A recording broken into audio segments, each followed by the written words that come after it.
Hi hello నమస్తే welcome to my channel. Bigg Boss season 9లో నిజంగా ఈసారి ఎలిమినేషన్స్లో ఉన్న ట్విస్ట్లు అండ్ టర్న్స్ ఎప్పుడూ లేవురా బాబోయ్ అన్నట్టుగా అయిపోయింది పరిస్థితి. సో ఎందుకంటే నార్మల్గా ఓటింగ్ పరంగా ఎప్పుడు ఎలిమినేట్ అవుతూ ఉంటే ఇటువంటి టెన్షన్స్ ఏమీ ఉండవు. కానీ ఈసారి సెల్ఫ్ ఎవిక్ట్ అయితే అయిపోయారంట ఒకరు. ఆ ఒక్కరు ఎవరు, ఎందుకు సెల్ఫ్ ఎవిక్ట్ అవ్వాల్సి వచ్చింది, ఇటువంటి ఆపర్చునిటీస్ రాక ఎంతోమంది బయట చాలా బాధపడుతున్నారు. అలాగే ఈ హౌస్లో నుండి వెళ్ళిపోయిన వాళ్ళు కూడా నిజంగా మేము చిన్న చిన్న కారణాలతో వెళ్ళిపోయామని బాధపడే వాళ్ళు కూడా ఉన్నారు.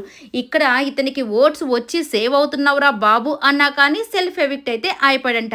ఇతను ఎవరో కాదండి, రాము రాథోడ్. సో గత కొన్ని వారాలుగా ఈ అబ్బాయి పరిస్థితి ఎలా అయిపోయిందంటే హోమ్ సిక్ అన్నట్టుగా, నేను మా అమ్మని చూడాలి, నాకు దిగులేస్తుంది అని చెప్పేసి కొద్దిగా కూడా ఇంట్రెస్ట్ చూపించకుండా తన అయోమయంలో తనైతే ఉంటూ ఉన్నాడు కదా.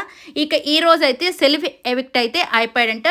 ఇక దాంతో సాయి అయితే సేవ్ అవుతాడా, లేదంటే సాయి ప్లేస్లో రాము వెళ్ళిపోయాడు కాబట్టి సాయిని ఉంచేస్తారా, లేదంటే రాముతో పాటు సాయిని కూడా ఎలిమినేట్ చేస్తాడా అనేది బిగ్ క్వశ్చన్ మార్క్గా తయారైపోయింది. కానీ రాము రాథోడ్ అయితే తనంతట తానే వెళ్ళిపోయాడంట.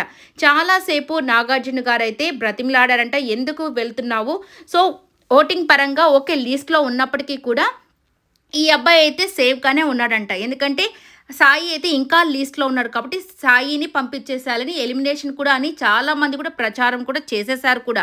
కానీ చివరిలో ఇతను మాత్రం ఒప్పుకోలేదంటే ఎంత బ్రతిమలాడినా. ఇక తనూజ కూడా చెప్పాడంటే, అక్క మీరైనా చెప్పండి నాగార్జున సార్కి, నేనైతే వెళ్ళిపోతాను అని చెప్పేసి.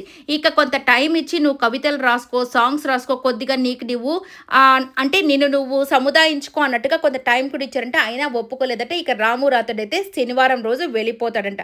ఇది శనివారం చూపిస్తారో ఆదివారం చూపిస్తారో ఇంకా తెలీదు. కానీ ఇప్పుడు సాయి పరిస్థితి ఎలా అయిపోయిందంటే ఇప్పుడు ఉంటాడా వెళ్ళిపోతాడా అన్నట్టుగా తయారైపోయింది.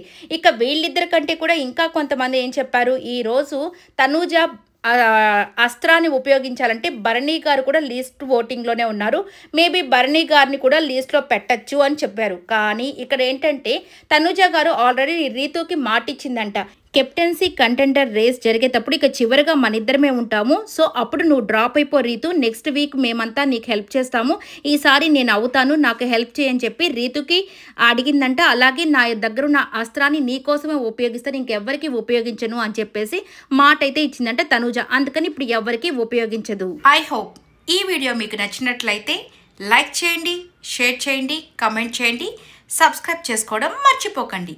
Thank you so much for watching. Bye bye.